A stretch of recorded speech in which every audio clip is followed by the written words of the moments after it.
Hello and welcome. I am Anna and this is a new episode of Project Co, the podcast channel of Efecto Colibri. A channel inspired by words that start with co, community, consciousness, co-creation, co-evolution, and of course, colibri, which in Spanish means hummingbird. We have honest conversations with change makers to explore mindsets and initiatives for positive change. The stories we tell and the stories we listen to have the power to regenerate our perception of ourselves and others. Stories regenerate. This is why at Efecto Colibri, we produce and distribute podcast content to inspire you to create a more human reality in harmony with planet Earth. Discover more at www.efectocolibri.com. These days, I still hear lead batteries are bad. There's a belief that they're worse than other options, but it turns out that's not the case. In many instances, they can actually be the best choice. There's a lot of work to be done in unlearning old narratives that no longer serve us to make room for better solutions that already exist. Today, I have the pleasure of speaking with Ananta Vangmai, co-founder of Revive, a social enterprise that regenerates lead batteries using cutting-edge technology, reducing greenhouse gas emissions and avoiding the need for energy-intensive recycling. Ananta, what a pleasure to have you on board on Proyecto Co. Welcome. Thank you, Anna. It's lovely to be here and speaking with you. Actually, we are here speaking together because we have been both part of the Social Entrepreneurship program. We weren't in the same cohort, but this is something that brings us here today, being a female social entrepreneur. I would like to ask you the question of how did you become a social entrepreneur, a female social entrepreneur? I think being not just an entrepreneur, but someone that takes an initiative is something that I've been doing since I was very young. From following my mother, my mother was an artisan. She was a businesswoman, focusing mostly on craftsmanship, and she had a deep resonance for women rights. And I always saw her being very, very helpful and caring, but from a community point of view towards women and also towards tribes. So people that weren't really, the comfortable city-dwelling people. And she would take me, she would keep me involved in all of her business, experiments, from going to find scarf makers, to painters, to checking out expos, to negotiating, to, bargaining, to finding the right price for products. So she kept me a part of that, a part of her business journey. And I think the strong desire in me to do good for not just me, but for others, to do good for the community, and also basically to be engaged in activities that are not entirely self-centered, but involve bringing, the larger community ahead with you. It's kind of always been there as a part of my system. And even though I tried many times to, work in companies where it was very advertising focused or, business and trade focused, I couldn't justify that for myself too long enough. So I just continue to find, paths within this space of, community upliftment and social enterprise. So beautiful, no? Because sometimes, so beautiful that you had the privilege of having the mother that you had, no? And that you had the wisdom to do, to incorporate that into your identity, because sometimes we rebel against our parents, no? So you could have also, at the end, within your DNA, there is empathy, no? And community. Beautiful. Ways that they really wish that I didn't. But yeah, I think the empathy part of it, I am so, so grateful. I still remember days. I wouldn't have been naturally an empathic person, but it was my mother that taught me tips, tricks, how to, generate, how to ask questions to people, how to put yourself in other people's shoes. She always gave me that, she always showed me the path towards empathy. And I think a lot of it has to do solely with her. So beautiful, no? So it's the mother, the female values also, it's coming to me, no? Like when we talk about gender, I mean, we talk about the feminine and the masculine, but it should, in my opinion, it is all about values. It doesn't matter if you're a man or a woman or a trans or whatever. It is about values, no? This sensitivity, empathy. Yeah. And Ananta, how do you live these values? Like in your personal life and in your work life? Because you're a leader, no? You lead yourself, you lead others. It's quite tricky. And I know that there are times when people have seen me as the opposite, as somebody that's very unempathic and somebody that is very cold and, calculated. And I think that as a CEO and somebody that has multiple stakeholders to satisfy and answer to, sometimes it's not possible to always be empathic. Sometimes it is important to be not very giving, but rather restrictive and very focused on, the closest deliverables that we have. And I have come under a lot of flack for that also recently. I think that is also another reason why I'm at this period where I'm questioning myself about the ethics that go behind entrepreneurship and what is expected of a CEO, but also what is expected from the CEO towards their team members. But when it comes to empathy, I do like to always take the people that work with me along with me. And I think, because I read a lot about business, I read a lot of interviews by people that have been successful. And one of the things I realized very early on, because I think I was always very outgoing and very experimental. I was the first one to leave my family. I was 17 or 18 years old to leave the house without anybody guiding me. I went traveling. I went to meet friends in different cities. I tried to do things. I didn't have friends with me to do it. So I went and I did it alone. And that got me outside of the country. It got me traveling across different continents. It changed me fundamentally as a person, the way I think, the way I saw equality, the way I saw tradition. It really changed the way I began to see what relationships and human beings are like and how to manage these relationship dynamics. But I realized very quickly that as you move on in life, it becomes very lonely. From time to time, you experience bouts of loneliness where you cannot tell people how you're feeling and what you've experienced because they do not have the same understanding. They haven't gone through the same experiences and they haven't seen the same results they haven't made the same sacrifices.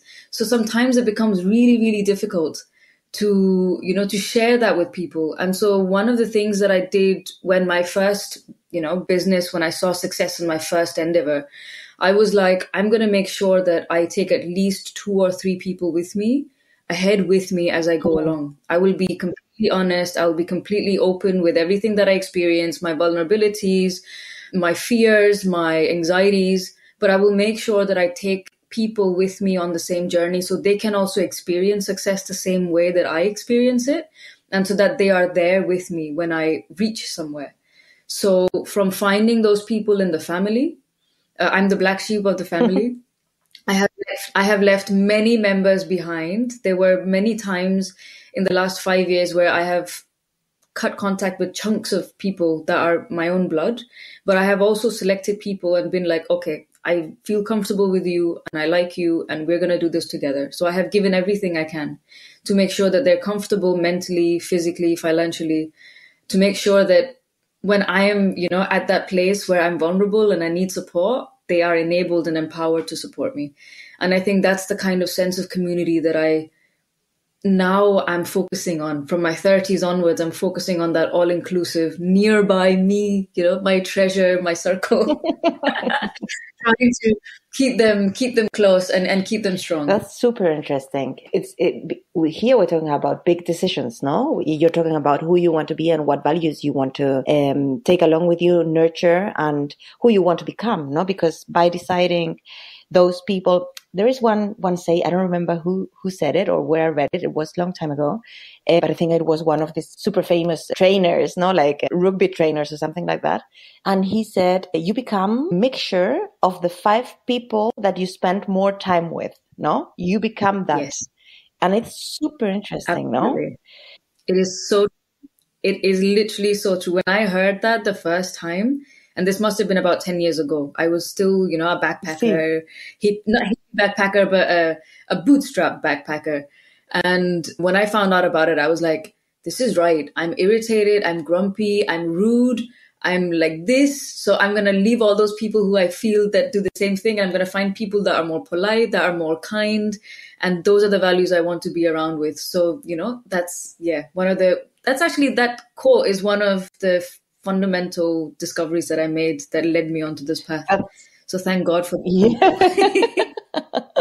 Yeah. Yeah, and it's also very beautiful that what you're saying about you being the same person everywhere, in every area of your life, no? With your family, in your business, with your friends, no? Because at the end, sometimes we tend to have like different, how do you say, like masks, no? And this is the old paradigm, I suppose, that leads us to unhappiness, no? And to be like to polarization and to fear and to war, no? So it's super interesting to see that you're doing this. How do you manage the expectations? And then is it possible to manage the expectations? Let's stay there. I think it's absolutely possible to manage expectations. And I think honesty has a huge role to play in this. When I was having problems with my team in the early parts of the year, I spoke to many people, you know, business therapists, mentors, experienced, you know, people that have built their companies from 2 to 50. And I spoke to a whole bunch of people and everybody was like, look, when you hire somebody, you tell them that they're not going to become a millionaire in the first 3 years because they're the first third member of your team. You have to tell them every single reason why they should not be a part of your team, which means that it's going to be chaotic. It's going to be difficult. It's going to be confusing. It's going to be draining. It's going to be unrewarding. It's going to be frustrating. You're going to hate me and I'm going to hate you. And it's going to be a horrible journey. But you do this because you believe in the larger idea. How we'll get there and when we'll get there is out of the question. You cannot even, that expectation should not be there. If you're coming to be paid fairly, or if you're coming to be paid, you know, as much as a professional gets paid, and you're, you know, the first or the second person that's entering, and, you know, if salary is a really big, you know, indicator for you, and learning, you know, is important. Everybody says that they want to learn, but not many people learn when they're working with a startup. They come with their preconceived notions and they want to fit those notions in every single aspect of decision making. And this is something that I learned it the hard way. I learned it painfully, but I don't think I could have learned it any other way than hiring people that are good and bad for the company and seeing the effect that they have on me and the way I can communicate what is really happening inside the company and internally. And we've had some crisis moments, and I've been very honest and open about those crisis moments to my team. And I've realized what happens when you are very honest and how different people respond to it. And I got all kinds of responses. And the ones that stayed showed an unwavering dedication towards the idea and towards me as a person. And they had the empathy in them themselves to understand exactly where I was. And they had a faith also in me that there must be some amount of goodness in me as a leader and as a person that they should be sticking to this. Because the team members that are now in the team, they left and they came back. And when they came back, I was, you know, I always give open rein to everyone. Come in, look at whatever we have in front of us, depending on what you like doing best, pick up those tasks and become good at it. And that's kind of how I have all the members in the team. Even when I interview people now, apart from like giving them the solid disclaimer that maybe you shouldn't be a part of my team because I'm a crazy CEO, but I also tell them, what is it that you're passionate about? What task is it that you love doing? Do you love, you know, looking at data? Do you love writing? Do you love design? Do you like looking at large amounts of information, breaking it down, making it simpler? Do you like emailing? Do you like numbers? And based on that, do whatever task you want to do. Good. And then I build up with them. I judge their work over time. I work with them to then make them, you know, better. I might not be able to do the skill really well, but I'm able to communicate with them what would mean very good for me. And surprisingly enough, members of my team have shown amazing progress in their work. That's fantastic. No, at the end, they say it's very, very, I love that you're giving people freedom, no, to choose, because I think Yeah. that's the beginning of responsibility. No, it's your choice, then it's your responsibility, and at the end, the responsibility is the ability to respond. No, basically, no, in front of a challenge, no, and also in front of some happy moments and success, no. So that's very beautiful, and I believe really that is at the end only when you do have the freedom, when you have the responsibility, and because you want, no, it's when we can thrive, no, and then of course the CEO becomes a mentor, no, instead of the person that, and you can start deconstructing this idea of the entrepreneur, the hero entrepreneur, no, which is something that is sold to us in the media, no.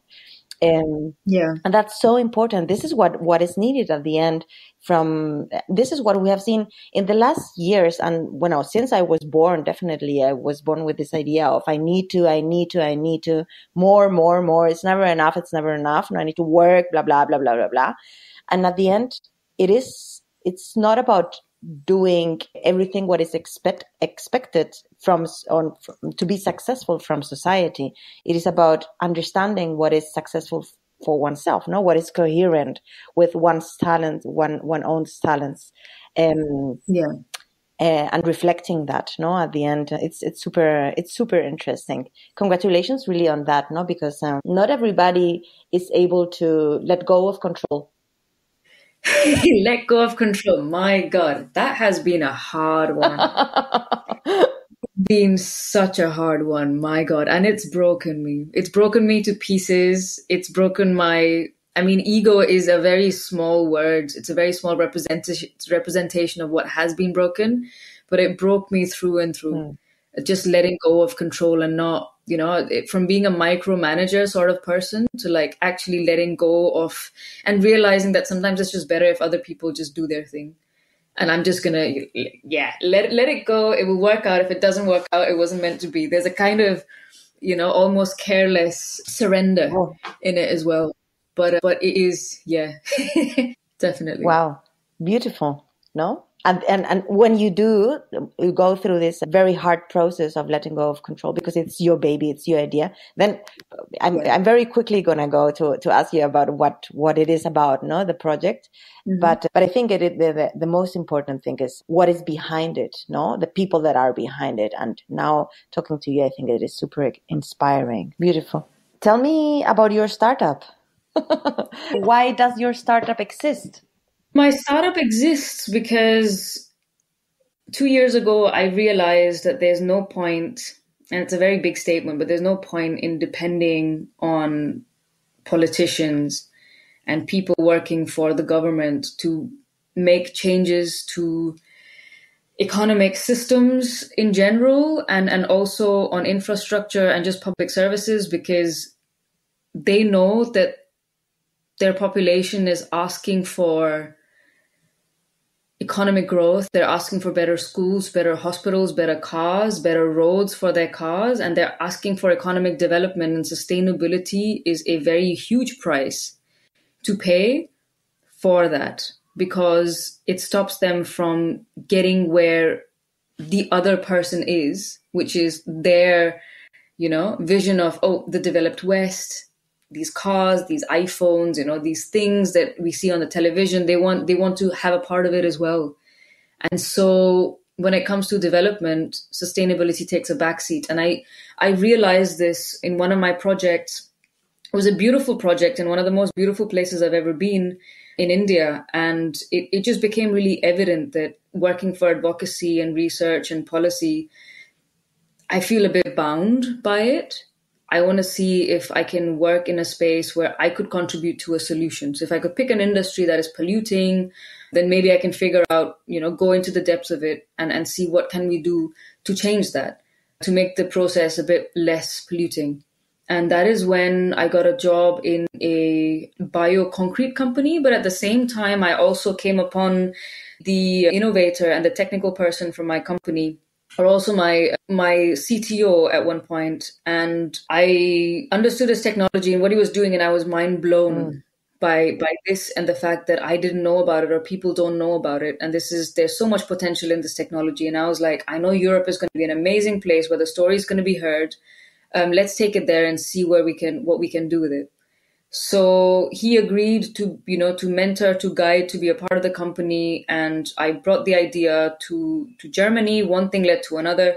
Before we knew it, we were getting, accepted in accelerator programs. We were doing really, really well in shaping the technology and the idea for the technology. And then the next thing is we got funded and we were down to action. But basically, the company is focused on lead acid battery regeneration. It's a topic that is quite central in the energy transition that we see happening in Europe and around the world. And it's a electrochemical process which allows lead acid batteries to last much longer than they are lasting in the current moments because of a process which is called sulfation that stops the lead batteries from holding charge. It's one of the oldest problems that's been there in large-scale industrial batteries, and regeneration or pulse charging has been around for 30 years, but somewhere it has gotten not lost, but it just did not get the innovation and momentum it required. And going deep into the battery space and the energy storage space, realizing that lead batteries are not as bad as we think they are, and probably like with 99% recyclability, they are a much better industrial solution than lithium. And also realizing the role that marketing and sales have, and also just how public perception is changed by saying that, lithium is a very sustainable battery alternative, while it is nothing of the sort. From the production, the mining, to even the use and the recycling, it is such a wasteful process. Why? And because lithium batteries are not made only of lithium. Lithium is a very small part of the battery composition. You have nickel, cobalt, manganese, ferrous oxide, many different kinds of formulations. Lithium is very explosive. So for a lot of applications, they are not suitable. And the funny thing is that people don't really realize, we see lithium battery packs as being, big things, heavy things, looking almost like a lead battery when you see it in automobile cases, but they're actually composed of tiny lipstick-like cylindrical figures inside the casing. So a Tesla car, for example, is going to have anything from 8,500 to 10,500 lipstick-sized batteries inside their battery pack, which means that when you recycle it, Tesla is obviously trying to, refurbish and use it in home, storage applications. But for other companies or other applications, so many times the battery pack with the encasing is just thrown into the shredder and it's recycled. So you don't get any of the lithium, any of the nickel, any of the cobalt back. You're basically just wasting the entire metal from it. You waste the rare metals and you waste everything else. So the recovery rate is very, very low. And the most important part is, where's the lithium coming from? Where's the nickel coming from? Where's cobalt coming from? Nickel now is going to be coming from some of the more ecologically sensitive areas of Indonesia. They've already begun work. Lithium mining has already destroyed thousands of lives in South America. The environmental cost of mining in itself is so severe. How can we look at, that as a environmentally viable option moving forward? You look at lead batteries, on the other hand. True, they are polluting. If the lead particles leak into the atmosphere, it can pollute really strongly the land, air, and water. But and Ananta, in one question: when can that happen? Is that something that happens very often or not so often? How high is the risk of the lead batteries going into the atmosphere? So that's the point I was coming through. We have it's a matured industry. Europe is very safely recycling lead. Okay. That same apparatus can be installed in developing countries also. Instead of having informal recycling centers, which we do have all over Africa and India and the Asia, we could have better recycling facilities for lead. Just to make this whole process more, environmentally friendly, we can make sure that the batteries are used for at least 12 years or 15 years instead of 5 years or 3 years. We can ensure that the batteries are used for the entirety of its lifespan before recycling it. So it's more conscious, it's more circular, it's more environmentally safe. And these are the details that consumers, individuals, and companies should know about. Yeah.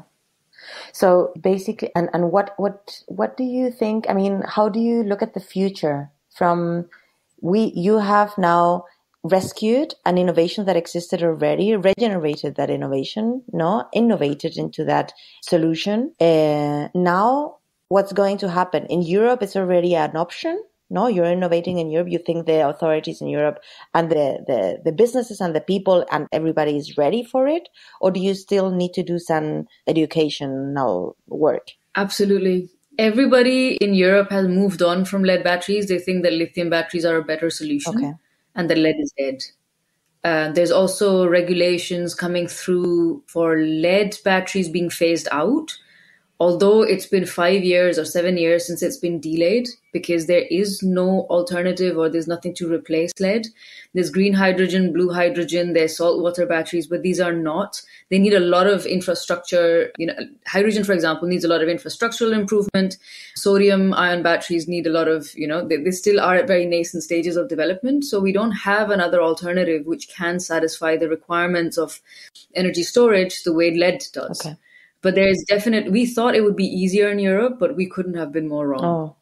We have to change people's perspectives, make them understand that there's an environmental cost of, changing sites, changing systems, and then telling them that there's a service that you can use, regeneration, which is a little bit more expensive than having just one, pack of batteries, but it's much, much cheaper than having a whole conversion to lithium.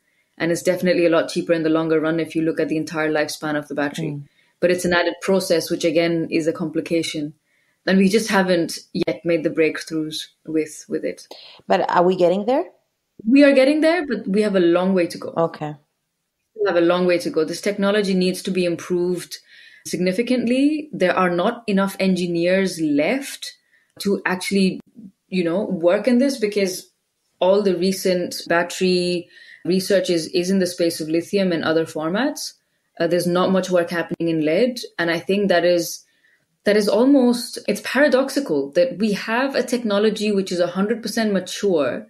Instead of focusing on that, we're looking at other technologies which are not mature and which may have environmental consequences. Yeah. So it's a very human behavior thing where we want to go for the shiny thing and not for the old sort of, thing that we already have. Yeah. It's the way we treat the old people in our society, no? Well, but you're doing an important job in changing that, no? And let's hope that I'm sure that it will make an impact, no? And slowly, when you continue talking and when you continue being faithful or coherent with your values, also in your narrative, then people start making aha. Many won't, no? But slowly, I think change will happen. Yeah, we're trying our best. Yes, yes. Especially also because, at the end, the lithium batteries are super dangerous also in places which are very hot, no? And the south of the world is getting hotter and hotter, no? Absolutely. So everything is connected at the end. Europe is also already seeing the consequences of the south getting hotter and hotter, of all the people moving to the north and not knowing what to do, no? So, or just start to block, the consequences of our own actions. So at the end, everything is connected, and so the need is there. It's a matter of time, of when it happens. And when we were talking about the old, I remember that your grandmother used to be a poet. I would like you to tell us a little bit about your grandmother. So my grandmother, she was an environmental poetess from the state of Uttarakhand. So we're from the Himalayas, and she comes from a very educated family of headmasters and, musicians and artists. And she was a spectacular artist and musician herself. But I think from the 60s, and it's very, very interesting, her story is very interesting. It was when she hit 60, after the passing of her husband, she began to turn to writing and poetry full time.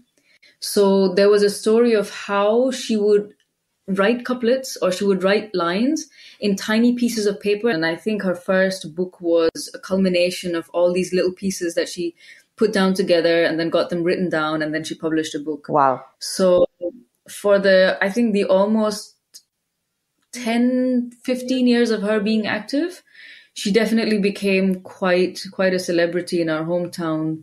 And she really took her skills, and her talent to amazing heights. What's her name, and what's the first name of the book? The name of the first book? Her name is Veena-Pani Joshi, which means the sound of Saraswati, the goddess of education and knowledge. Oh, wow. I actually don't remember the first book that she published. I have with her, I think, the fourth or the fifth book, the most recent one, which was written in Hindi. But she wrote a lot in regional languages as well. So the language that comes from the Himalayas, she wrote in Garhwali and in Kumaon. And in this book, she writes about mostly the environment and our relationship with the environment and the various aspects of, the changes that we see happening in our surroundings now. I think this is incredible, no? You are now working for the environment. This comes from your grandmother, who is a poet, who is not. It's a and the goddess of education. Yeah. Wow, this is incredible, because at the end, as we were saying, also leading is being a mentor, no? So it's about educating also and teaching. It's incredible. Can you please read us something? Okay, so there's a poem here from 2001. And it's called Sagar Aur Pot, which means, I think this was one of her favorite, and also my mother's favorite poems. Sagar Aur Pot. So it's the thing that flows on the ocean. And Ghara ka hai asim vistar, chaturdik feli golakar, nayambhar kaisi sanku nihar, jaladhi ke anant vyapar. So she talks about the flow of the water and how extreme and expansive it is. So she's talking about the vessels that carry people and carry things with it across nations. Wow. So beautiful. I remember her writing a very small line on a plastic bag floating, in the ocean. And she was like, this little thing, thin film of nothingness that floats between the sea and the air will be carried towards generation beyond my existence. So it will exist even beyond me being here on the planet. Wow. How little and how fragile, but how powerful a thing that it's a small sheet of plastic that will live beyond me being on this planet. Wow. And she writes about how insensitive we are towards the things and the marks that we leave on the planet. And how sad, and she really brings the emotions out, like how sad it is, after everything that I am as a person, I will be forgotten, but this plastic bag will still be here. Wow. Oh my God. Thank you so much, Ananta, for coming to Proyecto Co. It was a pleasure talking to you and learning from you. It was amazing. You're an amazing host, and we talked about a lot of sensitive and soft topics that otherwise we do not get to talk about, in day-to-day life. And also entrepreneurship, but female entrepreneurship. It's such a sensitive, topic that needs to be dealt with equally with the sensitivity. And you bring that beautifully in your podcast. So I'm very grateful to be on it. Thank you. Thank you for listening to this episode. We hope you enjoyed it as much as we did. You can find all the references of the episode on our website, www.efectocolibri.com/proyectoco. If you liked it, rate us with 5 stars, leave us a comment, and share it with your network. This will help us reach more people and make social innovation become the norm. So in advance, a big thank you. If you have questions, feedback, or want to introduce us to a guest for the podcast, you can write us directly at ana@efectocolibri.com. See you next time.